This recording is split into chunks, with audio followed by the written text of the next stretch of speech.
How's it going, everybody? Right here today, and we are back with our Anaheim Ducks franchise mode in round 1 of the 2025 playoffs in our 4th season, I believe it is. And we are taking on the Winnipeg Jets. But before we get started, if you are new, make sure to subscribe because we got a lot of content coming this year. I've loved NHL 22, and I think it's about time I maybe started an expansion draft franchise mode. You guys let me know. I want to hear what you guys have to say. Make sure to leave a comment and make sure to leave a like because we are targeting 15 likes. Can we hit 15 likes on this episode? We trusted the process, stuck with it in the last episode, and we actually got rewarded for it. Now, we didn't finish as the 1 seed, but hey, we still had a good season nonetheless. So it's time to get into the playoffs here. You guys can see things went well at the end of the last round. You guys, at the end of the last episode, we really just stuck with the process. First seed in the Pacific, but not in the Western Conference. We were not going to catch the Minnesota Wild. Even if we got 102 points, they would have had more regulation and overtime wins. So we had an okay season, but taking a look at the playoff tree, really, it'll be interesting to see what happens next. Calgary, who we faced twice now in the playoffs, could be an opponent if we get past the Jets, but they're taking on Vancouver, who I don't think we've seen yet. Dallas versus the Wild, who are the 1 seed in the West, and then St. Louis versus Colorado. Obviously, Eastern Conference looks like that. I'm not going to touch on it because I don't want to cover it because we don't care about the Eastern Conference until the Stanley Cup Finals, a couple episodes from now. But the lines are looking like this. I thought about changing maybe coaches so that we can get a better chemistry, but it's Santavori, Zegras, Raquel, Vesalainen, Stroman, Krebs, who was actually really, really good this year, I got to say. 71 points on the second line is ridiculous, plus 13 as well. And then Comtois, Steele, and Perreault. I moved Steele up and McTavish down just because McTavish wasn't really doing well this season. So he's going to play with Gruel and Braden Tracy. Defensively, it's Lindholm, Ekholm, Chernak, Drysdale, Gostisbehere, and Sword. We traded for Gostisbehere, and I think he's going to be really, really, really good for us, getting us a +3 there. So really, it's 86, 84, 85, 85, 84, 83. I mean, that is a ridiculously good defensive core if we're looking only at overalls. And then in goal, it's John Gibson and Lucas Dostal. And Dostal is signed for another season after this one at $1 million. And obviously, John Gibson did not have the greatest season. He did decline just a bit. We didn't have the greatest season as a team. He's playing the same amount of games pretty much every year. He's been good, but this is his worst season for us. So hopefully he bounces back and shows up in the playoffs for us. The Winnipeg Jets are a team that, well, we'll see. They're a little bit older, so we'll see if they still have any of their current players and who they've acquired. And first thing I'm noticing, guys, is Anze Kopitar is a member of the Winnipeg Jets. We had him at the deadline, and he was awful. I mean, awful for us in the first round against Calgary. He just absolutely threw, and he's now their number 1 center. We will see if he decides to show up against us and he just hates Anaheim. We'll figure that out today. Kyle Connor and Nikolai Ehlers flank him there on the first line. Then they've got Anthony Beauvillier, Cole Perfetti, who they drafted in the first round of 2020, and then Brian Rust. So no Blake Wheeler. So far, Pierre-Luc Dubois there is on the third line with Logan Brown, who we let go, and Rudolph's Balsers. On the fourth line, they got Max Jones, Adam Lowry, and Jason Dickinson. So guys, 1, 2, 3 players that we have had on our team in the past, and that's just on their forward core. Defensively, they've got Morrison, Pionk, Schmidt, and Sami Niku, and then Duncan Keith and Christopher Tanev. So really, the defensive core, it's good, and then it falls off, right? They got a strong first pairing, but after that, it's just not that good. I think we're better than this team, and in goal, they have 91 Connor Hellebuyck, and he, wow, looks so good with that X factor. He did not have a great season, so it was a down year for goalies across the league, I guess. Mikko Koskinen is their backup at 36.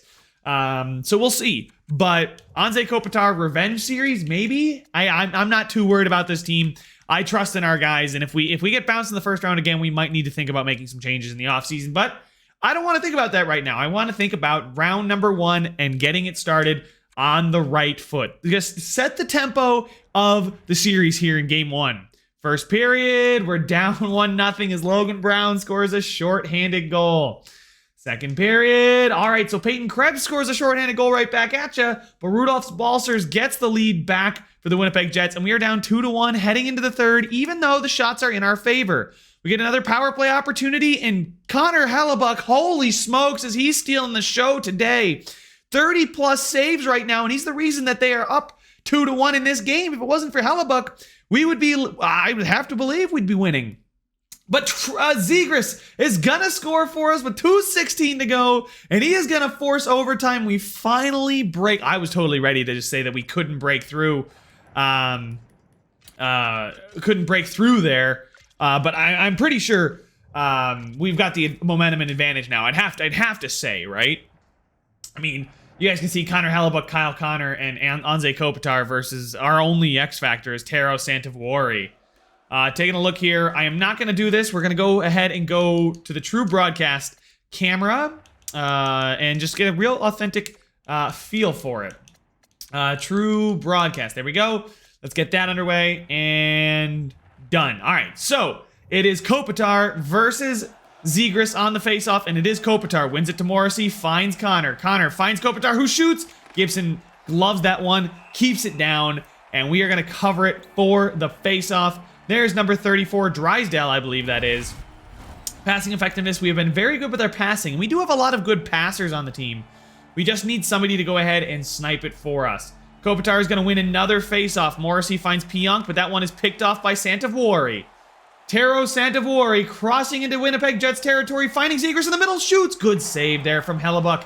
He's been standing on his head all day, and that doesn't stop now. Santavuori stops, shoots. He's going to win it close quarters. Superstar ability activates. His first goal of the playoff gets us a win in game number 1 on home ice. And, oh, EA, come on. I can't even skip this, guys. You can probably hear it. I'm trying to get through this, and we are going to win 3-2 in overtime as Santavuori gets to the front of the net and pops that thing home. Taking a look here real quick. Not real quick because he's got to shuffle to the sidelines. To the bench, I should say. He's going to stop here. Hellebuyck just snaps it right beyond him there. Pionk is trying to recover. I mean, I would have passed it to Rickard Rakell. Personally, he's not even looking here, but like, that's kind of an open net. Maybe Hellebuyck gets across, but I'm not going to fault him for making a slick move to pull it back and then shoot that. I mean, just rifle that thing back past him. Hellebuyck had no chance. And as you guys can see, 39 shots, 3 goals. Definitely deserved to win that one. Taking a look at our team stats, Santavuori with 2 points in this game. So that's huge to see him put his stamp on this game. And then Gibson here with under a 2 goal against average because we went into overtime for a few minutes and a .917 save percentage. So not otherworldly, right? It's not insane, but you know, that's exactly what I need my elite goaltender to do. He's only letting 2 goals and we'll trust the offense can put in 3. Now, Hellebuyck is a very good goalie and he's going to probably cause us a lot of headaches here, but hopefully that one sparks the confidence of guys like Santavuori and Zegras because that first line definitely carried for us there in that game. 2 goals. So anyway, first period, it's 1-1, and Peyton Krebs scores again. This time is at even strength. Adam Lowry is going to score for Winnipeg, 10-10 in shots after 1. The score is 1-1. Second period, yes, there we go. Trevor Zegras in our first line, and then Maxime Comtois scoring to make it a 2-goal advantage for your Anaheim Ducks. We're up 3-1 in this game number 2 on home ice. And again, we've had puck possession, we've had the chances and the opportunities, and we have a deserved 3-1 lead. A power play comes and goes for us. Winnipeg cannot cut the lead to 1 on their power play opportunity. Heavily favored to us in shots, but nobody's going to score in the third period as it's a 3-1 final in a victory for your Anaheim Ducks. Ekholm was a -1. I'm not too upset about that, and points kind of just distributed everywhere. A really, really good game from Gibson. That is the kind of performance I hoped I'd see. You know, like if we get that performance twice a series, we are going to win most series, right? Like if we get that 2 times out of, 4 or 5 games, we only need to win 4. And assuming he plays like that, we're going to usually win them. So I don't expect him to put up a 960 plus save percentage every time. But here in Winnipeg, we will need him to be big because Hellebuyck is probably going to get boosted by the fans. And really, I wouldn't say that we've exactly dominated Hellebuyck. It's just we've been able to shut them down. So it's been a goaltending battle. 3-2, 3-1. It's not a high-scoring series. First period, 1-0. Maxime Comtois. Okay, so the top 6. Or is Comtois? Comtois on the third line, I think. Yeah, so Comtois with Steele on the third line is looking pretty nice, and Perreault as well. Second period, nobody scores. A defensive battle, but Winnipeg rallying with the crowd, taking the lead in shots. Well, we still have the lead on the scoreboard heading into the third here. First 5 minutes, we're catching up in shots. It means we've come out to play in this third period, which is great, but we take a penalty and kill it off. A huge performance there on the penalty kill. With 5 minutes to go, the shots are about even. It's still 1-0 with 2 minutes. 1 minute, John Gibson shuts the door and a 1-0 shutout victory. And you cannot blame Hellebuck. Zegras assisted on Comtois' goal there on the power play. And in goal, a 27-save shutout. And honestly, he hasn't had to make a ton of saves in this series. We are up 3-0 in this one, guys. A 3-2 win, a 3-1 win, and a 1-0 win. So the offense has not been blistering, but the defense has been there. It's been all about the defense and goaltending. My goodness. I don't want to talk too much about recapping the series because the series is not over yet. We could just as easily lose the next 4 with an early power play for Winnipeg before I even simulate.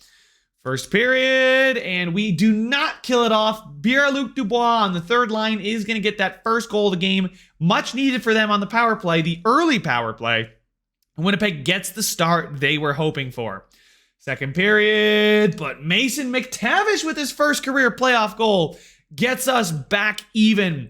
His fourth line ice time getting cut. I mean, he's a rookie, right? Like, so I don't expect him to play a ton, but if he can make a contribution like this when we need him to, I mean, 1-1, he ties it on the road in game 4. I absolutely love to see it. Shots are in our favor again. We have been out shooting Winnipeg, and Sam Steele comes through in the clutch. Sam Steele is a playoff goal scorer that we know. The power play, a long one for Winnipeg, and we kill it off. We get a power play of our own. We cannot get the insurance marker we needed. With 5 minutes to go, though, we are heavily out shooting them. Winnipeg has not registered a shot, but they get a power play opportunity late. Rickard Rakell says, I don't care, and scores on the empty net and eliminates the Winnipeg Jets, who scored a total of 6 goals in the series. Did they seriously score 6 goals in the series? Am I doing my math right? John Gibson, another low 20 saves. So, like, he's not working hard, but he's making the saves we need him to. And like I said, that's, I mean, yeah, 3-1, 1-0, 3-1, 3-2. So they scored 4 goals in 4 games. I didn't even realize that. We won 3-2. So they scored 2. Then they scored the 1 goal in game 2 that made it 3. They got shut out in game 3, and they scored 1 in game 4. They scored 1 goal per game. Take a bow, John Gibson. What up? I mean, we were all thinking, like, maybe it's Dostal's turn next season. Gibson, 1.00 goal against average, 960 save percentage, made 100 saves in 4 games. So really 25 shots a night is not too tremendously difficult of a workload. I mean, obviously it's not easy, right? You got to be a good goaltender to save 97 of 101 in a series, but holy smokes, compare that to Connor Hellebuck, who faced an extra almost 10 shots a night, right? Like 4 games played, 136 shots against. He's facing 30 shots, 35 shots a night compared to 25 shots a night. That's an extra 10 shots. Yeah, guys, that is the difference right there. I mean, not a bad save percentage. 933 and a 227 is not bad. You can't blame Connor Hellebuck. 0-3-1. I mean, but with the 931, 227, you know what you can blame is their offense. I mean, their leading point getter was 2 points. I mean, you could probably say it was most likely Gibson just stole the show. And what a surprise. Anze Kopitar, 0 points, -3, continues to be a playoff. He just ghost. He goes ghost. He's Danny Phantom in the playoffs, guys. 6 games played, no points, -3 for us. 4 games played, no points, -3 for the Winnipeg Jets. Anze Kopitar is washed. He's done. There's no need to worry about a team with Anze Kopitar because he will not carry in the playoffs.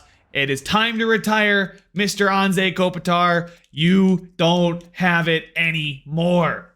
But you know who does have it? Is your Anaheim Ducks as we move on to round number 2. And the number 1 seed in the West is struggling in a 2-2 series against the Dallas Stars, although they do win 3-0 there to take a 3-2 series lead. And in back-to-back games, they win and eliminate the Dallas Stars. So maybe the 1 seed isn't struggling as much as I wanted to make out. But Vancouver's up 3-2. Can they eliminate? They can't. Oh, no, just kidding. That was the AHL. Will it be Vancouver? Oh, God, Vancouver had a 3-1 lead. Vancouver, don't blow a 3-1 lead, buddy. Vancouver blew a 3-1 lead, and our playoff rivals, the Calgary Flames, are on tap for the next episode. Round number 2 is coming your way in the next one, guys. So make sure to leave a like if you enjoyed it, subscribe if you want to see some more, and I will see you guys in the next one. It's a free for all, free for all.